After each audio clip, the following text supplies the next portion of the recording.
Ya, kan orang Kristen sendiri bilang kafir. Nggak, Kafir. biasanya kan istilah kafir ini kan ya yang Kenapa dikatakan kafir? Ya, karena dia tidak sebagai pemeluk Kristiani. Kristen sejati itu tidak merayakan Natal. Kristen sejati sehat saja. Alhamdulillah. Jadi hari ini kita mau ngobrol-ngobrol saja untuk di channel KUB official. Nah, hari ini hari ini hari Selasa tanggal 30 Desember 2025. Ketika kita telah menyebutkan tanggal di bulan Desember ini, ya kita pasti tahu lah apa yang akan kita temukan, apa yang akan kita hadapi. Apalagi 2 hari lagi. Enggak 2 hari lagi. Besok misalnya, besok kan tanggal 31. Nah, malamnya kan biasa orang ngumpul dan sebagainya. Kan banyak yang di sosial media, ada yang bilang gak usah ikut tahun baruan, ada yang ayo kita tahun baruan bareng. Sebenarnya gimana sih kita sebagai muslim? Ya, kaitan pergantian tahun itu kan memang nggak ada bedanya dengan pergantian hari, ya. Pergantian pekanan, pergantian bulan itu kan selalu berjalan biasa saja. Tidak ada orang yang mempersiapkan khusus ketika bergantinya hari, bergantinya pekan, bergantinya bulan, itu lalu kita sibuk mempersiapkan untuk memperingati persiapan pergantian hari ataupun bulan. Nah, begitu juga pergantian tahun, ya sama aja. Sebetulnya dalam Islam itu tidak ada pergantian tahun tuh sehingga harus ada acara-acara khusus, ya. Kita disambut lalu dipersiapkan sebagaimana banyak masyarakat sekarang ini kalau pergantian tahun tuh sibuk gitu kan. Bahkan pemerintah sendiri ikut sibuk juga. Bagaimana mempersiapkan untuk sisi keamanannya dan sebagainya. Saya kira banyak kita ini disibukkan kepada hal-hal yang justru tidak ada relevansinya yang berkaitan dengan hal agama gitu ya. Apalagi kita juga tahu bahwa pergantian tahun yang selalu diperingati itu ya. Tapi mungkin sebelum Afan sebelum kita masuk itu, kan saya bilang tadi ya itu kan ibaratnya sama aja kita pergantian hari gitu ya. Misalnya hari Selasa besok perayaan pergantian hari Selasa ke Rabu kan nggak mungkin gitu ya, karena biasa aja gitu kan. Atau misalnya dari April ke Mei misalnya, itu kan biasa aja gitu. Biasa saja, betul. Nah, tapi ini kan kalau bisa dibilang ini kan ya udah sih tahun baru ini kan cuman ya hal duniawi aja, gak usah disangkut paut sama Islam dan lain sebagainya. Itu gimana, San? Ya, saya kira kita sebagai seorang muslim berbicara dalam kehidupan dunia ini, ya, itu semua diatur dalam Islam itu. Jadi yang kaitan hal ibadah itu memang ada ibadah khusus, ya, seperti sholat itu namanya ibadah mahdhah. Ada juga yang kaitan dengan kehidupan kita, ya. Dagang, aktivitas apapun, kebaikan itu semua harus dalam rangka dakwah. Nah, kaitannya dengan perayaan, ya, yang pergantian tahun yang selama ini banyak diperingati orang, itu sebetulnya merupakan satu tradisi, bahkan jelas-jelas bukan dari Islam. Jadi kalau dari lihat ya bahwa ini sejarahnya bagaimana ketika Kaisar diantaranya Julius Caesar, ya, bahwa dia menetapkan bahwa tanggal 1 Januari ini sebagai hari lahirnya Dewa Romawi, namanya Dewa Janus, yang dia punya 2 muka ke depan dan muka ke belakang. Jadi sebetulnya ini merupakan tradisi Kapi Romawi yang jelas-jelas salah satu sekte Kristen, misalnya Saksi Yehova, ini dalam buku apa yang sebenarnya Alkitab katakan, ya. Jadi sekelompok kaum Kristiani, ya, mereka saja menjelaskan di sini bahwa peringatan untuk memperingati pergantian tahun ini merupakan peringatan tentang kelahiran dari Dewa Romawi, yaitu namanya Dewa Janus, yang diabadikan menjadi nama bulan Januari, di mana orang-orang Romawi membaktikan pada tanggal 1 Januari itu sebagai keyakinan mereka. Maka dijelaskan di sini perayaan tahun baru berdasarkan atas tradisi kafir. Jadi itu yang bilang kafir ya, Pak? Kristen sendiri, Kristen Saksi Yehova. Kan Kristen sendiri bilang kafir. Biasanya kan istilah kafir ini kan ya yang umum diketahui ya, yang aneh juga ketahui saya. Kafir ini kan ketika orang Islam bilang orang-orang di luar Islam itu ya udah orang-orang di luar Islam tuh kafir gitu. Ya. Bahkan Kristen ada yang nyebut kafir juga tuh. Ya, jadi kenapa dikatakan kafir? Ya, karena dia tidak sebagai pemeluk Kristiani gitu. Jadi orang yang di luar Kristiani, di mana kaisar ini mempercayai satu dewa Romawi, yaitu Dewa Janus, yang diyakini tanggal 1 Januari itu adalah di mana orang-orang kafir Romawi mempersembahkan atau memperingati atau mengadakan kebaktian pada tanggal itu, ya, sebagai upaya peribadatan. Nah, ini diakui bahwa ini sebetulnya bukan dari tradisi Kristen sendiri, tapi mengadopsi dari tradisi kafir ketika kaisar belum menjadi Kristen. Berarti ini ya, Kak, kita tahu namanya perayaan tahun baru ini kan Masehi saja, bukan yang apa yang dihebohkan ini kan Masehi. Masehi ya orang tahu mulainya Masehi itu kan dari Al-Masih gitu saja. Nah, walaupun di awal-awal itu apa yang diajarkan sama Nabi Isa alaihissalam itu kan tentu berbeda dengan sekarang, gereja-gereja sekarang. Tapi yang mungkin yang apa pengen Anda tanyain ya, Sat, apakah gereja-gereja di tahun-tahun awal atau di abad awal itu merayakan tahun baru ini? Nah, di dalam buku ini juga diterangkan bahwa gereja-gereja Kristen awal itu tidak merayakan itu. Tidak ada peringatan tahun baru untuk memperingati hari kelahiran. Kelahiran pribadi, kelahiran apalagi ini merupakan kelahiran dewa Romawi yang namanya Janus itu. Tidak ada. Dan Yesus sendiri tidak memerintahkan untuk memperingati hari kelahirannya. Sama dengan persoalan Natal. Berarti Natal nggak boleh juga? Awal-awal gereja nggak dirayakan juga? Enggak, di sini disebutkan termasuk untuk memperingati perayaan Natal 25 Desember itu tidak ada. Bahkan itu dinyatakan ini tradisi kafir purba kalau menurut versi buku ini. Jadi Natal, kemudian peringatan tahun baru, ini semua dari tradisi-tradisi kafir Romawi gitu ya. Itu yang diyakini. Anda tuh mikirnya awalnya, Anda mikirnya Natal ini emang udah ada dari awal-awal gereja, awal-awal adanya Kristen ya, bukan Nabi Isa saja, awal-awal Kristen. Tapi bahkan awal-awal Kristen nggak ada. Tidak ada. Jadi sejarah munculnya Natal tanggal 25 Desember yang dianggap sebagai hari kelahiran Yesus itu sebetulnya sebelumnya itu adalah di mana Kaisar Konstantin ya sebelum masuk menjadi pemeluk Kristen, dia percaya kepada dewa, yaitu Tuhannya, dewa matahari, di mana diyakini dewa matahari itu yang lahirnya pada hari Minggu.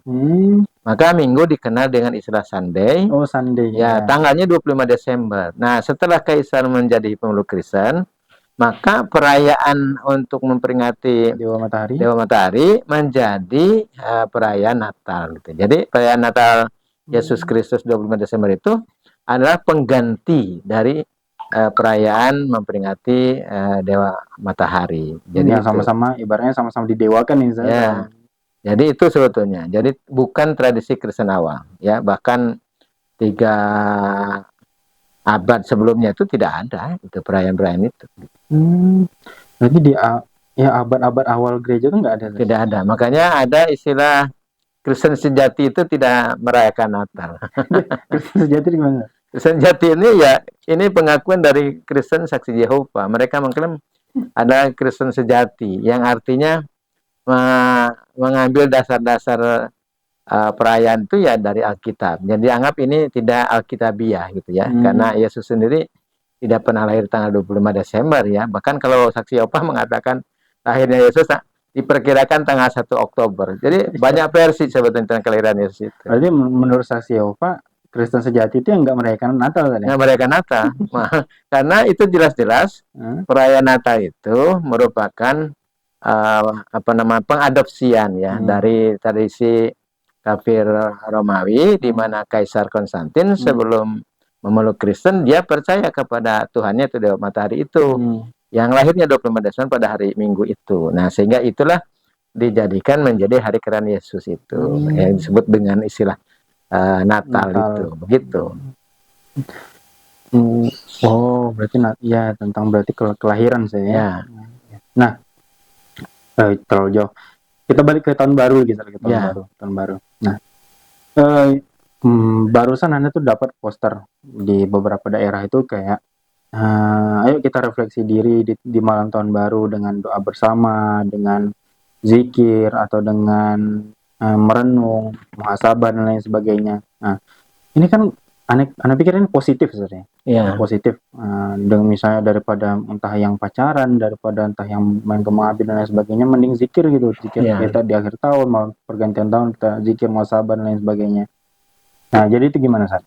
Ya, jadi Nabi sendiri melarang kepada umatnya, di mana Rasulullah SAW menegaskan tidak akan terjadi hari kiamat sebelum umatku, kata Nabi, mengikuti jejak langkah umat-umat sebelum kamu, sejengkal demi sejengkal, sehasta demi sehasta. Nah, di antara sahabat bertanya, apakah itu orang Romawi dan Persia? Kata Nabi, siapa kalau bukan mereka? Jadi yang namanya Natal, ya, itu jelas pengadopsian dari tradisi Romawi. Begitu juga yang peringatan pergantian tahun tanggal 1 Januari itu juga berkaitan dengan tradisi Romawi. Jadi jelas bagi kita umat Islam, Nabi melarang. Apalagi Islam sebagai agama yang telah sempurna. Ya, sebagaimana tentu firman Allah di dalam surah Al-Maidah ayat ketiga, al-yauma akmaltu lakum dinakum wa atmamtu alaikum ni'mati wa raditu lakumul Islam dinan. Nah, dijelaskan dalam ayat ini, pada hari ini telah aku sempurnakan bagi kamu agama. Dan telah aku cukupkan nikmatku kepadamu, dan telah aku ridhoi Islam itu menjadi agama bagimu. Jadi atas dasar firman Allah ini, bagi umat Islam ya tidak perlu mengadopsi tradisi-tradisi yang jelas-jelas Nabi melarangnya, ya. Apalagi kalau kita lihat dalam pergantian tahun itu seolah-olah umat Islam itu wajib gitu ya memperingati itu. Padahal banyak sekali kemudaratan untuk perayaan itu, selain pemborosan, begitu juga bertentangan dengan apa yang disabdakan oleh Rasulullah SAW, bahwa kita tidak boleh meniru mereka. Karena Nabi menjelaskan, man tasabaha biqaumin fahuwa minhum. Barang siapa meniru-niru kebiasaan suatu kaum, kata Nabi, termasuk kaum itu, kata Nabi. Demikian. Oke. Nah, itu tentang tadi Natal, tahun baru saya. Ya. Kalau itu merayakan. Tapi misalnya ada orang bilang, udahlah nggak usah keras-keras sekali, kalau nggak usah terlalu kaku lah. Ya udah biasa aja, saling toleransi gitu.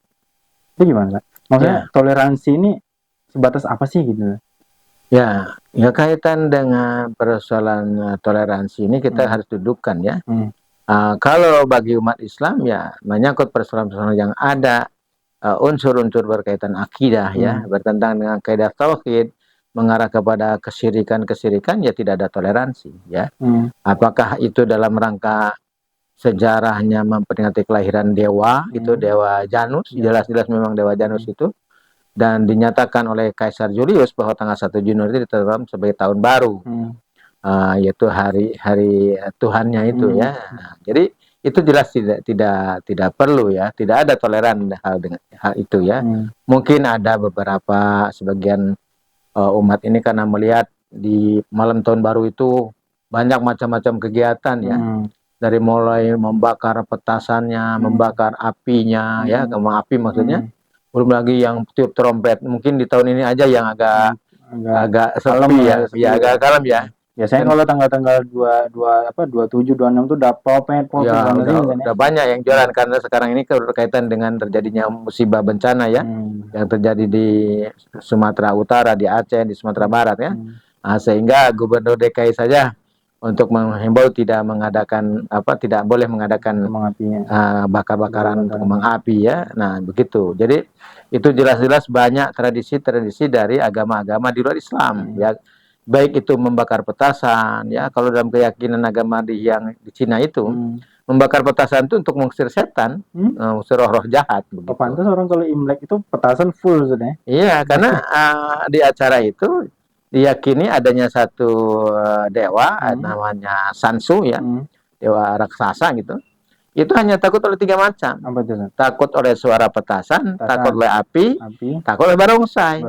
Jadi membakar kembang api, barongsai dengan membakar petasan itu, ini termasuk satu keyakinan bagi teman-teman kita Cina ya, yang meyakini agama yang itu, untuk mengusir setan, sehingga kalau mau mengadakan pernikahan ya supaya tidak diganggu roh-roh jahat, maksudnya roh jahat di sini adalah setan, maka harus bakar petasan. Ya. Nah, jadi ini pertama Nabi melarang meniru tradisi dari luar Islam, ya, karena Islam sudah sempurna. Yang kedua juga pemborosan. Yang ketiga bakar petasan juga di samping pemborosan mengganggu orang. Ya, ada yang sakit ya. Termasuk kalau orang jantungan kan terganggu gitu kan. Jadi tidak ada manfaatnya. Yang jelas pemborosan lagi kan. Ya, jadi hampir ditinjau dari berbagai sisi itu sama sekali ini merupakan kegiatan-kegiatan yang tidak ada faedahnya. Jadi seperti di Aceh itu, di Banda Aceh itu sudah ada seruan dulu tuh, tahun 2015 itu justru tidak mengadakan untuk tidak menyambut pergantian tahun itu sekalipun dengan nuansa keagamaan. Walaupun ibaratnya kayak zikir-zikir gitu nggak? Nah, di situ dijelaskan termasuk misalnya kedatangan pergantian tahun itu dengan pendekatan keagamaan, apakah itu zikir bersama atau mungkin ta'lim bersama atau intinya bernuansa agama, itu tidak perlu gitu. Kenapa tidak perlu? Karena artinya tidak perlu dirayakan intinya.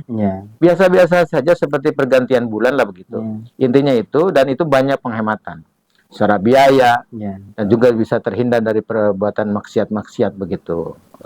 Ya bahkan di luar sana ada orang saking pengen ya ibaratnya bakar-bakar dan lain sebagainya beli petasan sampai ngutang tadi. Apalagi ngutang pun itu pemborosan. Iya maksudnya orang saking ya padahal nggak perlu dirayain gitu.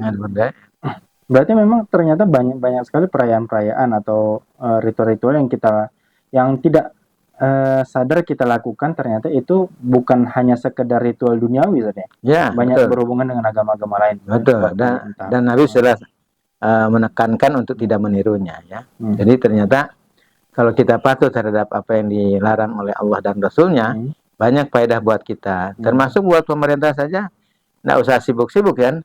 Artinya seperti hari-hari malam-malam biasa saja. Tidak perlu mengerahkan ada aparat keamanan yang tentu mengeluarkan biaya yang banyak gitu ya. Belum lagi kalau terjadi kemaksiatan, bercampurnya anak laki perempuan di malam hari, dan banyaklah hal-hal yang mengarah kepada kemaksiatan. Dan apalagi kalau udah rame-rame di jalan itu ya tingkat kecelakaan dan lain sebagainya. Ya. Nah mungkin ada yang pertanyaannya, bagaimana tadi kalau yang antum bilang, kalau misalnya diganti dengan zikir daripada orang berkeliaran gitu kan, di malam tahun baru lebih baik kita adakan aja zikir bersama. Nah mungkin niatnya sudah bagus ya, untuk menyelamatkan daripada orang berkeluyuran, tapi ada dampak. Apa itu? Dampaknya seandainya saya punya cucu ya, kalau malam tahun baru tuh saya adakan zikir, selalu zikir bersama, terus berulang lalang, cucu saya selalu ikut. Nah nanti kalau dia sudah gede, dia akan merayakan kembali. Karena dulu kakek saya itu mengadakan kegiatan kalau malam tahun baru itu dengan zikir. Jadi nanti zikir bersama itu seolah-olah itu syariat. Yang memang ada dalam Islam. Kalau malam tahun baru itu disambut dengan zikir ataupun kegiatan keagamaan yang lainnya. Itu madaratnya ya. Iya, baru kepikiran. Atau jangan-jangan banyak sekarang ritual-ritual yang dilakukan orang Islam ternyata awalnya itu untuk menghindari, mungkin niatnya sebenarnya untuk menghindari keburukan, melakukan kebaikan, tapi makin kesini malah jadi ritual tahunan atau bulanan gitu. Ya, karena kan tadi karena tidak berdasarkan ilmu, tapi berdasarkan dia pengalaman dengan kakeknya kan gitu, sehingga dianggap itu sudah suatu ajaran atau satu syariat begitu dalam agama, padahal tidak ada. Nah itu tentu yang bahayanya. Jadi niatnya memang sudah bagus, sudah baik, tapi akan berdampak gitu ya kepada anak cucu kita yang selalu mengikuti kegiatan kakeknya kan. Kalau malam tahun baru mengadakan kegiatan itu. Jadi emang udah paling benar ya udah kayak biasanya tidur besok kerja lagi, kalau libur ya syukur libur saja. Misalnya kalau di rumah ngumpul dengan anak cucu gitu kan, nggak apa-apa, doa di rumah saja. Jadi tidak secara khusus spesifik ngumpul-ngumpul. Ada juga kan di komplek-komplek perumahan tuh bakar jagung lah, melek sampai nanti pukul 00 baru itu ya. Itu buang-buang waktu, dan juga banyak waktu yang harusnya kita gunakan malam hari untuk beribadah. Bahkan mungkin tidak sholat subuh bisa juga lolos gitu. Bahkan sholat isya bisa ditinggalkan karena sudah siap-siap dari sebelum waktu Isya sampai menunggu pukul dini hari itu lah, begitu. Padahal kalau mau tahun baru itu kalau di tempat aneh itu di pantai, Zat. Di pantai itu udah rame, jadi mereka tuh berangkat dari sore, Zat. Dari sore. Ya itu tadi saya bilang kan, entah mereka sholat apa enggak, gitu kan. Ya kalau udah di sana kan ada aja halangan sholat gitu saja. Misalnya, wah susah lah, tempatnya kotor lah, nggak ada tempat atau susah wudhu dan lain sebagainya. Ya memang ya udah paling benar kita nggak usah, nggak perlu lah sana. Itu kenyataannya banyak dilakukan. Dan itulah, apalagi sudah banyak bencana musibah di negeri ini ya. Saya kira harusnya sudah lebih banyak kita kembali saja ke jalan yang benar yang dituntunkan oleh Rasulullah SAW kepada kita semua. Ya, mungkin itu tadi ya yang saya bilang Gubernur DKI melarang itu. Ya mungkin ya walaupun kita bukan ikut bahagia dengan saudara-saudara di Aceh dapat bencana saya, tapi qadarullah dengan wasilah adanya bencana ini, perayaan tahun baru di DKI dan daerah sekitar nggak semeriah dulu soalnya. Ya, mudah-mudahan ke depan juga tidak ada lagi perayaan-perayaan khusus itu ya, dengan bakar-bakar petasan dan kembang api segala macam yang melakukan pemborosan, mengganggu di jalanan, ya kan? Nah, saya kira dengan asbab tahun ini di stop itu karena ada latar belakang mungkin bencana, ya mudah-mudahan ke depan juga tidak dilakukan untuk hura-hura gitu. Lebih baik dihimbau kembali oleh Pak Gubernur, seluruh gubernur, bahkan mungkin kalau perlu Pak Presiden menyuruhkan kepada rakyatnya, bangsanya untuk tidak sibuk-sibuk, repot-repot untuk mempersiapkan pergantian tahun. Biasa saja gitu. Sehingga bisa penghematan berapa miliar gitu kan. Ya pasti. Iya, kan satu malam tuh kalau orang bakar petasan berapa banyak ya biaya yang dikeluarkan. Bahkan ada rumah terbakar. Jadi kalau orang ada yang bakar jagung, bakar ikan, bahkan rumah juga ada yang kebakar ya gara-gara petasan. Iya nih, ada aja itu berita. Pokoknya kalau udah mau tahun baru 1 Januari itu ada aja berita-berita yang